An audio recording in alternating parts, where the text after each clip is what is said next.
नमस्कार, मैं महेंद्र कुमार। आज हम बात करेंगे सामाजिक विज्ञान की जो आपकी क्लास है 8th क्लास। तो 8th क्लास के ऊपर हम बात करेंगे इतिहास का जो चैप्टर है 2।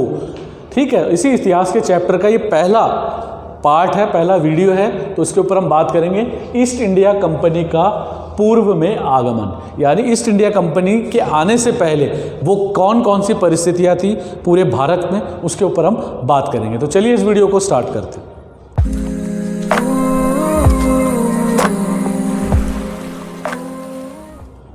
देखिए, मैंने यहाँ औरंगजेब की बात की है, औरंगजेब बादशाह लिखा है यहाँ। ठीक है, ये 1659 में बैठा था गद्दी पर बादशाह के रूप में और 1707 तक अपनी मृत्यु तक ये रहा।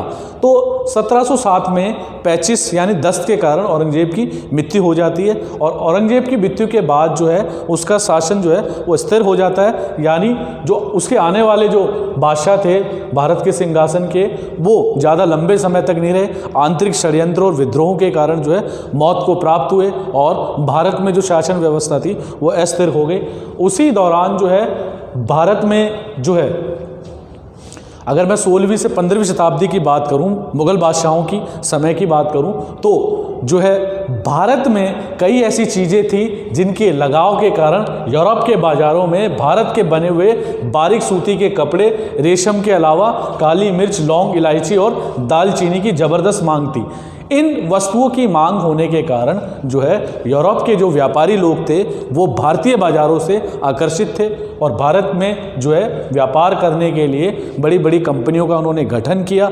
कई कंपनियां सरकारी थी और कई कंपनियां प्राइवेट थी। तो उन कंपनियों में जो है एक आपसी प्रतिस्पर्धा की होड़ स्टार्ट होगी। इस होड़ में सबसे पहले जो है पुर्तगालियों ने भाग लिया। पुर्तगाली सबसे पहले भारत में आए लगभग 16वीं शताब्दी के अंत में। तो वो लोग जो है भारत में आ चुके थे और देखते देखते जो पुर्तगालियों ने पूरे अरब महासागर पर अपना कब्जा जमा लिया व्यापारी के माध्यम से। और फिर अंग्रेजों का पदार्पण होता है भारत में। सन 1600 ईस्वी में जो है ईस्ट इंडिया कंपनी बनाई जाती है। ईस्ट इंडिया कंपनी जो है वहाँ की महारानी एलिजाबेथ ने इस कंपनी का निर्माण किया और ये प्राइवेट कंपनी थी। इसमें बोर्ड ऑफ डायरेक्टर का संगठन था और इसको ये पूरे अधिकार दिए गए थे कि वो अपने व्यापारिक जो है इरादों को क्लियर करे, व्यापार और अपने मुनाफे के लिए वो काम कर सकती है। तो इसी मुनाफे को आधार बनाते हुए इन्होंने भारत के जो बाज़ारों में जो है कब्जा करना आरंभ किया, अलग अलग तरीके से, अलग अलग योजनाओं के माध्यम से। क्योंकि भारत में जो उस समय शासन व्यवस्था थी वो मुगलों के हाथ में थी और मुगलों को ये तरह तरह का प्रलोभन या मान देकर जो है आकर्षित करते थे। और उस वजह से जो है मुगल जो बादशाह थे उन्होंने, जिसमें जहांगीर भी था, सन 1607 से 14 के आसपास जहांगीर ने जो है अंग्रेज़ों को और पुर्तगालियों को भारत में व्यापार करने की परमिशन दे दी। और देखते देखते इन्होंने जो है व्यापारिक जो है फैक्ट्रियों का निर्माण किया और जो है अपने बाज़ारों को भारतीय बाज़ारों के लिए खोल दिया। और ये स्थिति जो है कई वर्षों तक चलती रही और इन्हीं कंपनियों में आपस में प्रतिस्पर्धा होड़ हो गई कि भारत में ज़्यादा व्यापार और भारत के व्यापार पर कौन कब्जा करेगा।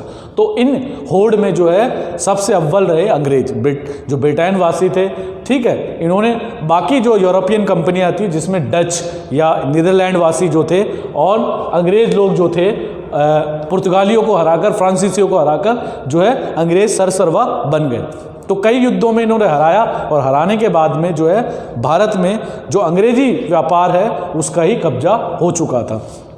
कहने का मतलब यह है कि 1651 में हुगली में, बंगाल में पहली इंग्लिश फैक्ट्री जो है खोली गई और उसके बाद भारत के अलग अलग इलाकों में, समुद्री तटीय इलाकों में फैक्ट्रियां खोली गई। वहीं से व्यापार होता था पूरे भारत के लिए इन वस्तुओं का और भारत में यूरोप से बनी हुई वस्तुएं यहाँ ज़्यादा दाम पर बिकती थी। अधिक मुनाफा अंग्रेज लोग या ब्रिटिश कंपनियाँ कमाती थी। तो ये जो कहने का मतलब यह है कि जो ईस्ट इंडिया की कंपनी की स्थापना है सन 1600 ईस्वी में हुई, उससे पहले की स्थिति और उसके कुछ तुरंत बाद की स्थिति में जो है अंग्रेज ही भारत के सर्वसर्वा बने रहे।